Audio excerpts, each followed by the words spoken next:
Hello friends, welcome to my channel PCS with Chauhan. Guys, मेरा नाम है कीरत चौहान और आप लोग देख रहे हैं मेरा चैनल पीसीएस विद चौहान।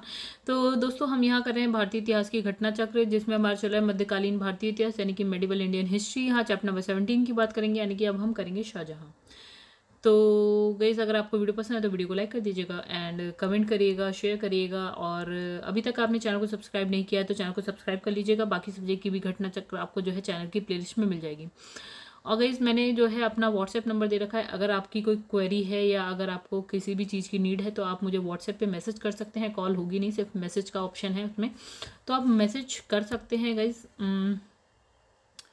तो जो आप जो है मेरा जो बैनर होगा मेरे चैनल पे, उसमें व्हाट्सएप नंबर लिखा हुआ है। अगर आपकी कोई भी क्वेरी हो तो आप बता सकते हैं, ठीक है, पूछ सकते हैं। चलिए आगे बढ़ते हैं। तो स्टार्ट करने से पहले गाइस हम बात करते हैं यहाँ पे जो इंडेक्स है। देखिए, चैप्टर नंबर 1 से हमने स्टार्ट किया है। हम लोग जहांगीर तक हम कर चुके हैं। जो अभी हम करने जा रहे हैं वो है शाहजहाँ, और बाकी के भी चैप्टर आप देख लीजिए, ज़्यादा कुछ बचा नहीं है इसमें, फटाफट हो जाएगा। तो गाइस, अगर आपको कुछ भी अच्छा लगे तो प्लीज़ वीडियो को लाइक करिएगा, चैनल को सब्सक्राइब करिएगा। चलिए गाइस, नोट्स से हम लोग क्या करते हैं ना, स्टार्ट करते हैं। तो देखिए, यहाँ लिखा है 1592 में ये जो है ना शहजादा खुर्रम यानी कि जो शाहजहाँ है उनका जन्म हुआ था। कहाँ पे हो रहा है? लाहौर में हो रहा है। उनकी माता जो है मारवाड़ के शासक थे, उदय सिंह की पुत्री थी, यानी कि जगत गोसाई, यही है आपकी नूरजहाँ। अच्छा, 1612 में क्या होता है? आसफ खां, ये जो है ना जगत गोसाई हैं, उन्हीं के भाई हैं आसफ खां, ठीक है। उनकी पुत्री होती है जिसका नाम है अंजुमन बानो बेगम, यानी कि अंजुमन बानो बेगम से जो है खुर्रम यानी कि शाहजहाँ, इनका जो है विवाह हो गया, ठीक है। और इन्हीं का जो नाम है वो है मुमताज महल, आपने सुना होगा। अच्छा, 1600, अच्छा क्या समझे हम यहाँ पे? ये हो गए खुर्रम यानी कि शाहजहाँ। और फिर इसमें है कि जो उनकी माँ है वो है आपकी जगत गोसाई, ठीक है, यानी कि क्या नाम है? नूरजहाँ, राइट। और नूरजहाँ की यानी कि जगत गोसाई के भाई थे आसफ खां की बेटी है अंजुमन बानो बेगम यानी कि मुमताज महल। इनकी शादी किससे हो गई? खुर्रम से हो गई, ठीक है। आगे बढ़ते हैं। अब लिखा 1628 में शाहजहाँ अबुल मुजफ्फर शहाबुद्दीन मोहम्मद साहिब किरण सानी, ये उपाधि है। याद हो जाए तो अच्छी बात है, नहीं हो रही कोई बात नहीं, ठीक है। तो इस उपाधि से क्या है? गद्दी पर बैठते हैं शाहजहाँ, राइट। अब लिखा है कि आगरा में उनका राज्याभिषेक होता है। कहाँ पे होता है? आगरा में। उनकी जो राजधानी आगरा से कहाँ स्थानांतरित करी? दिल्ली। तो इंपॉर्टेंट हो जाता है कि शाहजहाँ ने जो अपनी राजधानी कैपिटल है वो आगरा से कहाँ ले आया? दिल्ली में ले आया, राइट। और राज्याभिषेक कहाँ होता है? आगरा में होता है। चलिए, अब आगे लिखा है कि अहमदनगर, ये सब साउथ में थोड़ा सा। तो अहमदनगर जो है 1633 में मुगल साम्राज्य में शामिल कर लिया गया, ठीक है। तो अहमदनगर मुगल साम्राज्य में आ जाता है। तो यहाँ के जो अंतिम शासक है यानी कि हुसैन शाह को ग्वालियर के किले में कैद कर दिया जाता है। यानी ये कहाँ पहुँच गया है? ग्वालियर के किले में पहुँच गया। कहाँ पहुँच गया? ग्वालियर के किले में। तो इसमें लिखा है निजाम शाही सरदार यानी कि शाहजी भोसले, ठीक है। अब यहाँ एक नाम आता है, शाहजी भोसले ने एक बच्चे के नाम से जो है मुगलों से संघर्ष किया, यानी कि दो दो बंदे आ गए, दो नाम आ गए, यानी कि एक शाहजी भोसले और उनके साथ है मुर्तजा तृतीय, एक बच्चा है, ठीक है। इन दोनों ने अब क्या किया? मुगलों से संघर्ष किया। अंत में क्या होता है? 1636 में मुगलों द्वारा जो है शाहजी यानी कि ये बंदा शाहजी को चुनार के किले में घेर लिया गया, ठीक है। फिर लिखा है शाहजी ने बहुत से किले और ये मुर्तजा तृतीय है, इसको क्या है? मुगलों को दे दिया। मतलब ये तो कहानी है, उनने क्या है? बच्चे को भी मुगलों को दे दिया। अच्छा, शाहजी ने फिर इसमें क्या लिखा है? जो मुर्तजा तृतीय यानी कि जो छोटा बच्चा था को ग्वालियर के किले में कैद कर दिया गया। और हमने किसको ग्वालियर के किले में अभी ऊपर कैद किया था? ग्वालियर के किले में हमने किसको कैद किया था? ये जो अहमदनगर था ना, अहमदनगर का जो शासक था हुसैन शाह, इसको ऑलरेडी कर रखा है। फिर ये मुर्तजा तृतीय है, इसको भी हमने क्या करा कि ग्वालियर के किले में कैद कर दिया, ठीक है। तो अब लिखा है शाहजी ने जो है बीजापुर राज्य की सेवा स्वीकार कर लिया। अभी वही वाला बंदा शाहजी भोसले, राइट। तो इसने क्या है? बीजापुर राज्य की सेवा स्वीकार कर ली। अब शाहजहाँ के समय में दो राज्य, मतलब क्षेत्र हैं, एक तो हो गया गोलकुंडा और बीजापुर। इसने क्या है? मुगलों से संधि कर ली। चलो, तो इसे एक और बार देख लीजिएगा गाइस, समझ में आ जाएगा अगर थोड़ा हौच पौच हो गया हो तो, ठीक है। अब इसमें लिखा है शाहजहाँ के शासनकाल में अगर औरंगजेब की बात करें तो वो जो है ना दक्कन का सूबेदार था। एक बात कब था? छोड़ो, याद हो जाए तो बहुत अच्छी बात है, नहीं तो कोई बात नहीं। दक्कन का सूबेदार था। और फिर क्या होता है? 1652 में उसे जो है पुनः इस पद पर क्या करा जाता है? नियुक्त कर दिया गया, और जब तक वो उत्तराधिकारी नहीं बना, यानी कि वो जो है शासक नहीं बना, तब तक वो इसी पद पे रहता है। ठीक है, अब बात करते हैं कंधार की। कंधार देखिए कहाँ है गाइस, हम बता दें, ये है ईरान, ये है भारत, बीच में है कंधार, मतलब इतनी दूर दूर नहीं है। मैं बात एक कह रही हूँ कि ये ईरान है, कंधार है, भारत है, इंडिया। ठीक है, ये इंडिया कह दीजिए, ये ईरान कह दीजिए। ठीक है, अब यहाँ बीच में है कंधार, मतलब कंधार को जीतना मुगलों के लिए बहुत ज़्यादा इंपॉर्टेंट हो गया। क्यों? क्योंकि अगर हम इधर इसे जीत जाएंगे ना, तो क्या होता है, ईरानी सेना जो है ना वो भारत की तरफ नहीं आ पाएगी। अब सुनो कंधार की कहानी। तो इसमें लिखा है कंधार राज्य जो है ईरान के शाह और मुगलों के बीच संघर्ष की क्या है, जड़ था। ठीक है, क्योंकि कंधार को अपने हाथों में रखना मुगल शासन और ईरान के शाह के लिए क्या है, प्रतिष्ठा का विषय हो गया। ठीक है, अच्छा कंधार है कहाँ पे, जो आपका ना पाकिस्तान कश्मीर के उधर वाला साइड है ना, ऊपर वाला साइड वो उधर है।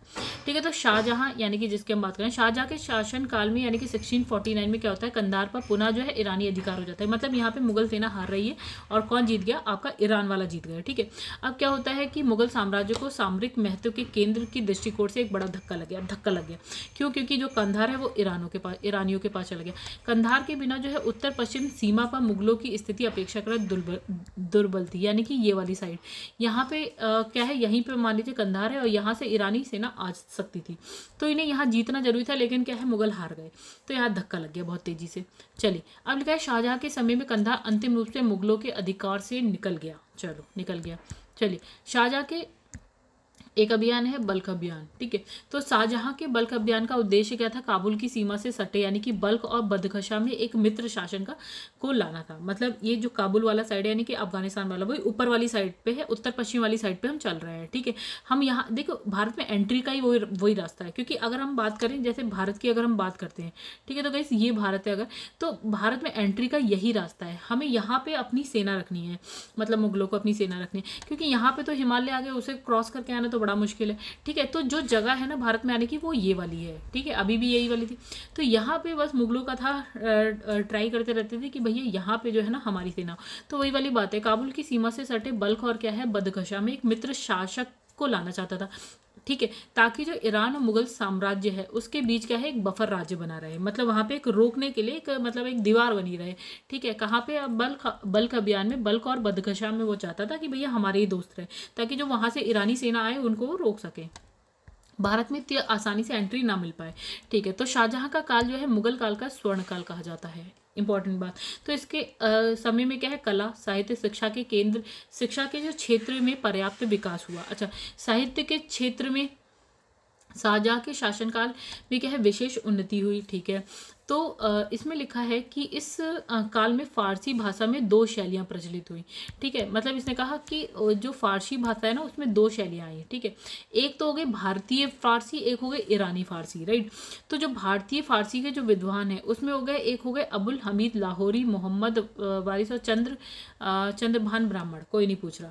तो ईरानी फारसी शैली के विद्वानों की बात करें तो अमीनाई कजवीनी और क्या लिखा है, जलालुद्दीन तबातबाई। ठीक है, ये भी कोई नहीं पूछा। तो ईरानी पद शैली का इस समय अधिक बोलबाला था। ठीक है, चलिए, तो शाहजहां ने ईरानी फारसी पद शैली के कवि यानी कवि कलीम को राजकवि भी नियुक्त किया। तो इनके राजकवि कलीम, राइट।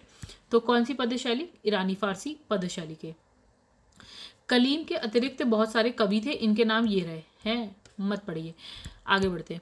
अब इसमें लिखा है, मतलब गाइस अगर आप पढ़ना चाहते हो तो बिल्कुल पढ़िए, मैं यहाँ आपके लिए छोड़ दे रही हूँ। ठीक है, अब यहाँ पे लिखा है इंपॉर्टेंट बातें पढ़े, फालतू का क्या पढ़े। यहाँ लिखा है कविंद्राचार्य जो है शाहजहां के आश्रित कवि थे। ठीक है, आश्रित कवि कौन हो गए आपके, कविंद्राचार्य। इनकी भाषा क्या है, ब्रज और अवधी का अनुपम समन्वय था। ठीक है, इंपॉर्टेंट बात।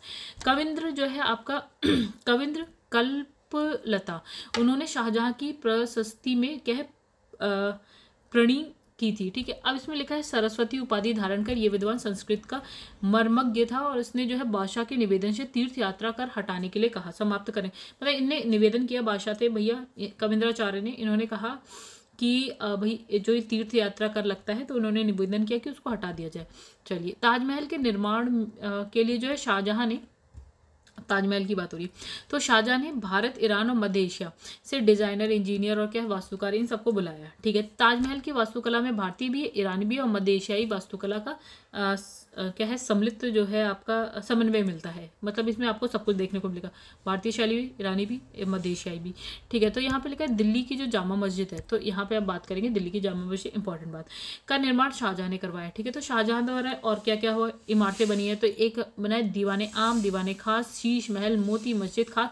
ऐसे क्वेश्चन पूछा गया ना, इसलिए मैं शाहजहां ने क्या क्या निर्मित करवाया। ठीक है, तो दीवाने आम, दीवाने खास, शीश महल, मोती मस्जिद, खास महल, क्या लिखा है, मुसमन बुर्ज, बुर्ज। ठीक है, फिर है नगीना मस्जिद, जामा मस्जिद, ताजमहल, लाल किला।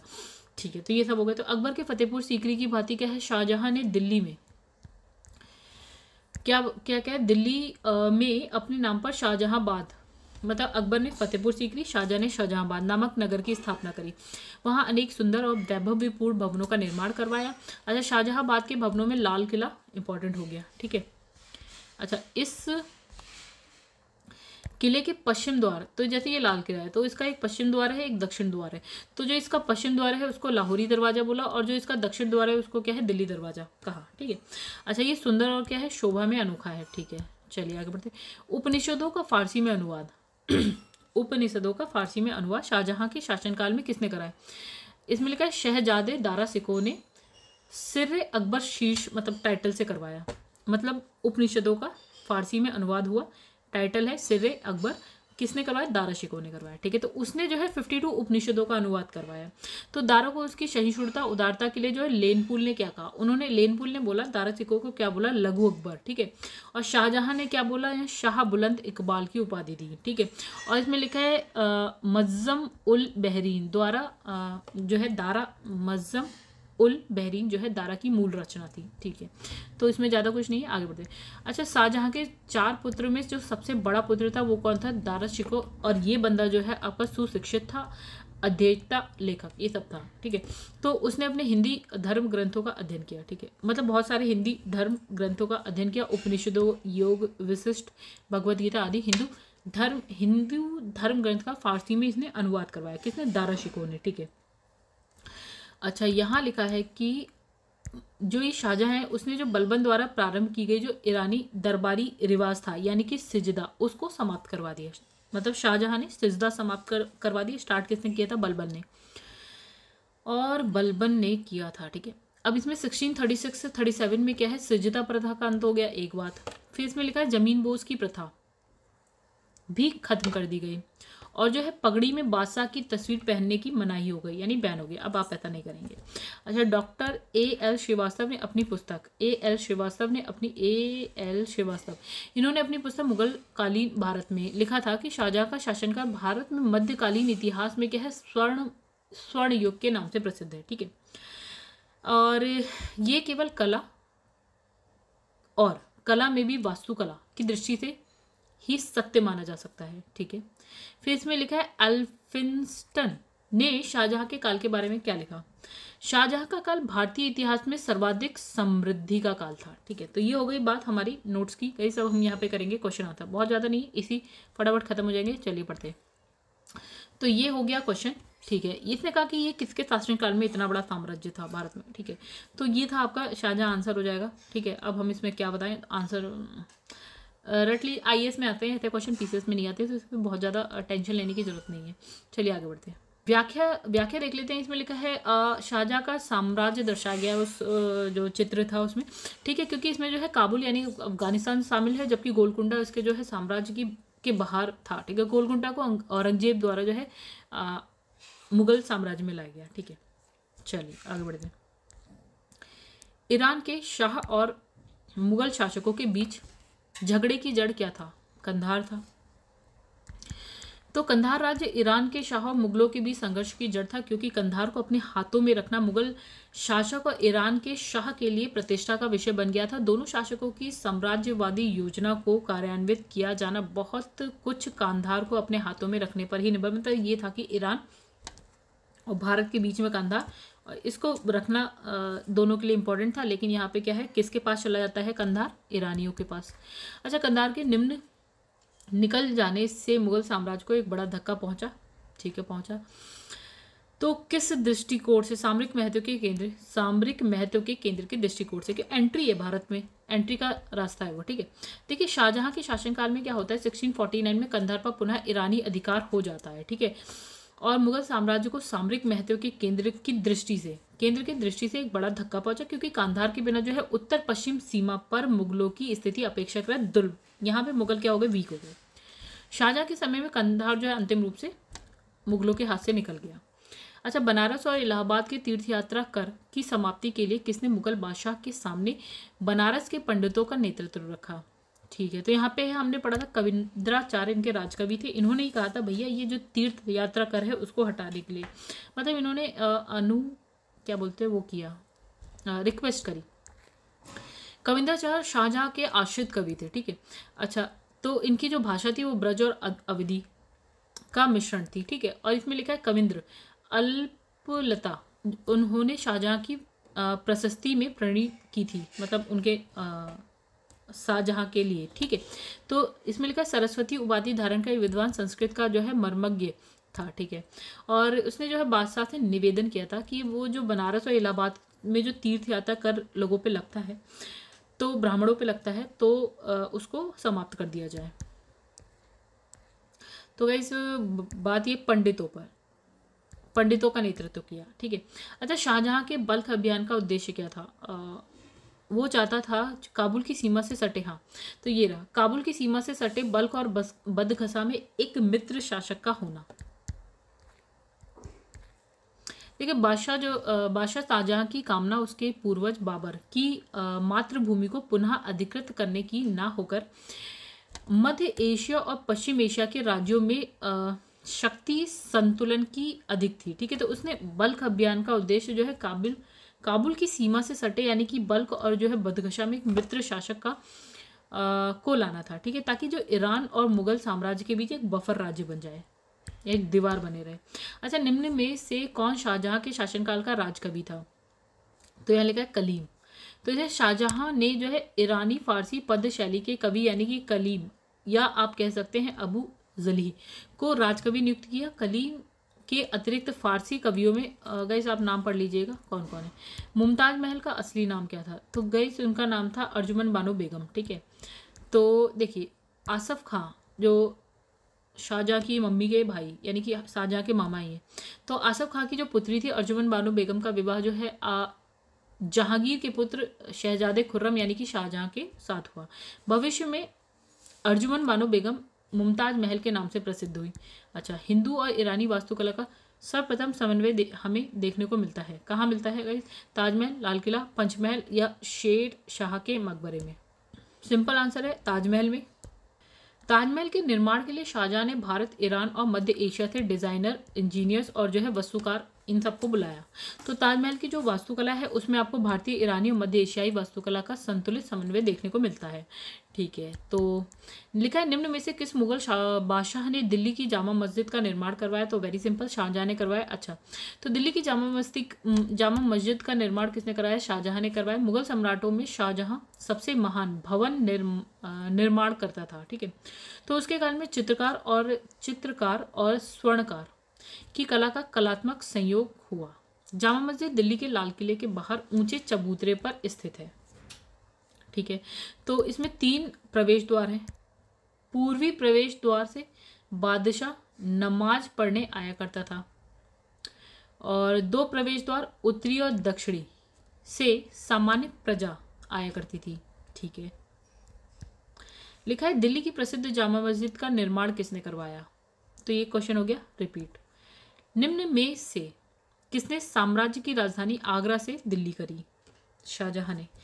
तो गाइस 1628 में शाहजहां ये उसकी उपाधि है, धारण का गद्दी पे बैठा और आगरा में उसका राज्याभिषेक होता है, ठीक है। और इसने अपनी राजधानी क्या करी, आगरा से दिल्ली कर ली। अच्छा, स्मारक है, निर्माता है, यानी कि अलाई दरवाज़ा दिल्ली, बुलंद दरवाज़ा फतेहपुर सीकरी, मोती मस्जिद आगरा और मोती मस्जिद दिल्ली, अलाउद्दीन खिलजी, अकबर, शाहजहां, औरंगजेब। चलिए आंसर देख लेते हैं डायरेक्ट। तो गाइस देखिए यहाँ पे लिखा अलाई दरवाज़ा दिल्ली अलाउद्दीन खिलजी ने बनवाया, बुलंद दरवाज़ा फतेहपुर सीकरी अकबर ने, मोती मस्जिद आगरा वाली जो है शाहजहां, और मोती मस्जिद दिल्ली वाली औरंगजेब। अभी हम आगे पढ़ेंगे। दिल्ली के लाल किले का निर्माण करवाया था? ओके, तो आंसर है आपका शाहजहां। तो अकबर के फतेहपुर सीकरी की ही तरह जो है शाहजहां ने एक नगर की स्थापना करवाई जिसका नाम है शाहजहानाबाद। ओके, तो वहाँ अनेक सुंदर और वैभवपूर्ण भवनों का निर्माण करवाया, उसे सुसज्जित करने का प्रयास किया। ठीक है, तो शाहजहानाबाद के भवनों में लाल किला प्रमुख था। ठीक है, ये चतुर्भुज आकार का किला लाल बलुआ पत्थर से निर्मित होने के कारण लाल किले के नाम से प्रसिद्ध हो गया। और इस किले के पश्चिमी द्वार का नाम क्या है? लाहौरी दरवाजा। और जो दक्षिणी द्वार है उसका नाम हो गया दिल्ली दरवाजा।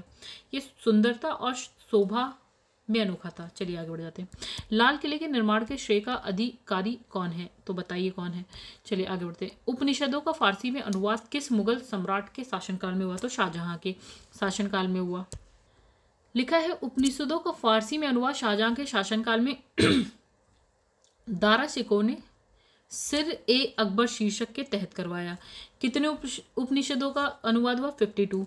ठीक है, दारा शिकोह ने अपनी सहिष्णुता उदारता के लिए दारा शिकोह की सहिष्णुता और उदारता के लिए लेनपुल ने उन्हें क्या बोला? लघु अकबर बोला। शाहजहां ने उन्हें शाह बुलंद इकबाल की उपाधि दी। और इनका जो दारा की मूल रचना थी वो थी आपकी मज़्म उल बहरीन। चलिए आगे बढ़ते हैं। इसमें से किसे शाहजहां ने शाह बुलंद इकबाल की पदवी दी? अभी हमने पढ़ा दारा शिकोह को। दारा शिकोह ने किस शीर्षक के अंतर्गत जो है उपनिषदों का फारसी में अनुवाद करवाया? तो गाइस क्या किस शीर्षक? यहाँ सिर ए अकबर के लेखक थे, आप बताइए। चलिए आगे बढ़ते हैं। इसमें लिखा है अधोलिखित में से कौन एक दारा शिकोह की रचना है? ठीक है, तो ये भी आप बता सकते हैं, वैसे नहीं बता सकते तो ये देखिए मज़्म उल बहरीन। तो ये अलग अलग जगह ना गाइस थोड़ा सा ना स्पेलिंग अलग अलग हो जाती है। तो इसमें लिखा है मज़्म, देखिए ये सही लिखा है, अभी हम ये पढ़ गए मज़्म उल बहरीन। ठीक है, मज़्म उल आप पढ़ लीजिएगा। दारा शिकोह की मूल रचना है, जबकि उपनिषदों का फारसी में अनुवाद किस नाम से करवाया है? यह टाइटल है सिर ए अकबर के। चलिए गाइस आगे बढ़ते हैं।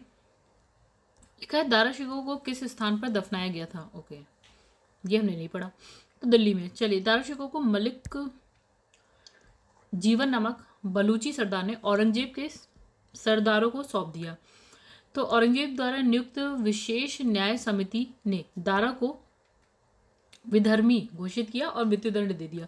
तो 1659 में क्या होता है? दारा का कत्ल कर दिया गया और उसके सिर को आगरा के ताजमहल परिसर में और धड़ को हुमायूं के मकबरे यानी कि दिल्ली में दफना दिया गया। मतलब सिर अलग धड़ अलग। किंतु इतिहास के अनेक पुस्तकों में इसका वर्णन नहीं मिलता है। ठीक है, तो दारा की कब्र जो है हुमायूं के मकबरे वाले परिसर में है। अतः इस प्रश्न का सही उत्तर दिल्ली कह सकते हैं आप। अच्छा, हिंदू धर्मग्रंथ का अध्ययन करने वाला प्रथम मुसलमान कौन था? यहाँ पे है दारा शिकोह। ठीक है, प्रश्नगत विकल्पों में और कौन कौन है? अमीर खुसरो, अमीर हसन, सुजा और दारा शिकोह में। तो आंसर है दारा शिकोह। मतलब प्रश्नगत विकल्पों में हिंदू धर्मग्रंथ का अध्ययन करने वाला प्रथम जो है मुस्लिम दारा शिकोह था। फिर इसमें लिखा शाहजहां के 4 पुत्रों में सबसे बड़ा था ये दारा शिकोह। और ये क्या था? सुशिक्षित था, अध्येता था, लेखक था। ठीक है, तो हिंदू धर्मग्रंथ का अध्ययन किया इसने। ठीक है, उपनिषदों, योग वशिष्ठ हो गया, भगवद गीता आदि हिंदू धर्म ग्रंथों का फारसी में इन्हें क्या करा? अनुवाद करवाया। अच्छा आगे बढ़ते हैं। निम्नलिखित में से किस इतिहासकार ने शाहजहां के शासनकाल को मुगल काल का जो है स्वर्ण युग कहा? तो अभी हमने पढ़ा था A.L. श्रीवास्तव ने कहा था। ठीक है, तो A.L. श्रीवास्तव ने उनकी जो पुस्तक थी मुगल कानीन भारत में लिखा था कि जो शाहजहां का शासनकाल है वो मध्ययुगीन इतिहास का क्या है? स्वर्ण युग है। ठीक है, तो ये केवल कला नहीं, कला में भी वास्तुकला की दृष्टि से सत्य माना जाता है। अच्छा, J.N. सरकार और V.A. स्मिथ शाहजहां के काल को स्वर्ण काल मानने के पक्ष में नहीं है। ठीक है, R.S. शर्मा ने शाहजहां के काल को स्पष्ट रूप से मुगल काल का स्वर्ण काल कहा है। कुछ कह रहे, कुछ नहीं कह रहे। तो गाइस यहाँ पे एक क्वेश्चन है, सुप्रसिद्ध कोहिनूर हीरा शाहजहां को किसने उपहार में दिया? तो बहुत बड़ी कहानी है। तो इस कहानी में 2-3 लोग हैं। ठीक है, तो देखिए, एक बंदा है ये मीर जुमला, दूसरा बंदा है आपका गोलकुंडा का शासक कुतुब शाह, तीसरा बंदा तो शाहजहां खुद है, चौथा बंदा शाहजहां का बेटा औरंगजेब है। 4 बंदे, राइट। चलो अब कहानी समझते हैं। सबसे पहला नाम है मीर जुमला। अच्छा, इनका एक और नाम है मोहम्मद सईद, भूल जाओ। भूल मत जाओ, याद रखो, लेकिन अभी फिलहाल हम मीर जुमला एक नाम लेके चलते हैं। कहाँ का था ये? अर्दिस्तान का था, ठीक है। व्यापार व्यवसाय करने के उद्देश्य से कहाँ पहुँचता है? भारत में दक्षिण में गोलकुंडा पहुँचता है, ठीक है। ये भारत है। कहाँ का ये? अर्दिस्तान का है। मीर जुमला भारत पहुँचा गोलकुंडा, राइट। गोलकुंडा में गया और यहाँ पे क्या हुआ? ये सबसे पहले क्या, हीरे का व्यापार करता था। अच्छा, गोलकुंडा का जो सुल्तान था, यानी कि ये कुतुब शाह, यानी कि अब्दुल्ला कुतुब शाह की सेवा में जाकर ये क्या बन जाता है? वजीर बन जाता है। अर्दिस्तान से आता है गोलकुंडा, यहाँ बन गया वजीर गोलकुंडा में, ठीक है। अब क्या होता है, ये जो शाहजहाँ है ना, उसने मीर जुमला को क्या करा? 5,000 का मनसब दिया। उसके बेटे को यानी कि मोहम्मद अमीन को 2,000 का मनसब दिया। अब इससे क्या होता है, जो गोलकुंडा वाला शासक है जिसने उसे वजीर बनाया था, मीर जुमला को वजीर बनाया था, उसने क्या करा? वो गुस्सा हो गया उससे, ठीक है। अच्छा, अब गुस्सा होकर क्या करता है कि ये जो कुतुब शाह है ना, यानी कि जो गोलकुंडा वाला शासक है, वो क्या करता है, ये जो मीर जुमला है ना, उसके परिवार और संपत्ति को जब्त कर लेता है। अब शाहजहाँ को गुस्सा आ गया। अच्छा, शाहजहाँ ने इसे मनसब दिया था, ठीक है। तो मीर जुमला को 2,000 का, उसके बेटे को नहीं, सॉरी, मीर जुमला को 5,000 का, उसके बेटे को 2,000 का। अब यहाँ पे क्या होता है, जब ये गोलकुंडा वाला शासक है उससे सब कुछ छीन लेता है, जब उसकी संपत्ति वपत्ति, तो यहाँ शाहजहाँ को गुस्सा आ जाता है। अब ये क्या करता है तो क्या होता है कि शाहजहाँ क्रोधित हो गया। अब शाहजहाँ ने कहा औरंगजेब से, भैया जाओ गोलकुंडा लड़ने, युद्ध करने। अब यहाँ क्या होता है, मीर जुमला भी औरंगजेब के साथ लग लिया। मतलब औरंगजेब को, मीर जुमला के लिए तो औरंगजेब को भेज रहा है ये, तो औरंगजेब मीर जुमला जो है एक साथ आ गए, ठीक है। अब शाहजहाँ ने क्या किया, मीर जुमला को आगरा वापस बुला लिया और उसने उसे जो है एक पदवी दी, यानी कि मुअज्जम खां की, ठीक है। अब मीर जुमला हो गए खुश, तो इसने क्या कहा, बादशाह को एक अमूल भेंट दी, ठीक है। तो उसने क्या करा, शाहजहाँ को कोहिनूर हीरा दिया, राइट। और ये आपको पता है मूल्यवान भी है, सौंदर्य का अद्वितीय क्या है, वो है, मतलब संसार में अद्वितीय समझा जाता है कोहिनूर हीरा को। मतलब कहानी 3 बंदों, मीर जुमला, गोलकुंडा का शासक, शाहजहाँ और औरंगजेब, ठीक है। तो अब फिर से देखिएगा, समझ जाएंगे आप लोग कहानी, अगर समझ में ना आई हो तो किस मुगल बादशाह ने बलबन द्वारा प्रारंभ की गई दरबारी, यानी दरबारी ये सिजदा को किसने समाप्त किया? तो शाहजहाँ ने करा। तो मुगल बादशाह शाहजहाँ ने बलबन द्वारा प्रारंभ की गई जो ये सिजदा, ईरानी दरबारी रिवाज था सिजदा, उसको समाप्त किया। और सिजदा प्रथा का अंत कर दिया कब? 1636-37 में। अच्छा, जमीन बोझ की प्रथा भी खत्म करी। बादशाह की तस्वीर जो है पगड़ी पर लगा के घूमना, इस पे भी बैन लगा दिया। तो ये बातें शाहजहाँ के धार्मिक दृष्टिकोण से के उदाहरण के रूप में जो है प्रस्तुत की जाती है। अच्छा, सिजदा साष्टांग दंडवत प्रमाण जैसा, मतलब झुक के प्रणाम करने वाला, जो इस्लामी परंपराओं के अनुसार केवल खुदा के लिए ही किया जा सकता था।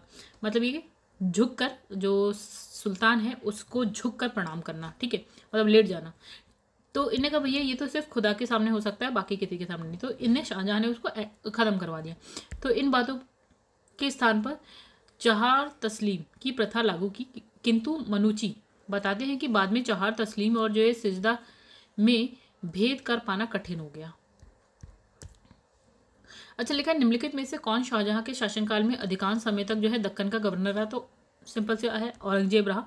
तो इसने कहा कि शाहजहाँ के शासनकाल में जो है औरंगजेब पहले जो है 1636-44 तक क्या है दक्कन का गवर्नर रहा। 52 में वापस से इस पद पे आ गया, और ये जब तक उत्तराधिकारी या शासक नहीं बना तब तक वो इसी पद पर रहा। तो ये बात हो गई खत्म यहाँ पे शाहजहाँ की। गई नेक्स्ट जो चैप्टर हम पढ़ेंगे औरंगजेब पढ़ेंगे। तो गाइस अगर आपको वीडियो पसंद है तो वीडियो को लाइक कर दीजिएगा, चैनल को सब्सक्राइब नहीं किया है तो चैनल को सब्सक्राइब। बाकी सब्जेक्ट की भी आप घटना चक्र पढ़ना चाहते हैं तो आप चैनल की प्लेलिस्ट में जाके देख सकते हैं। आई होप आप लोग को अच्छी लगेगी, आई होप आप लोग को ये सेशन भी अच्छा लगा होगा। चलिए गाइस, मिलेंगे आपसे नेक्स्ट चैप्टर में औरंगजेब के साथ।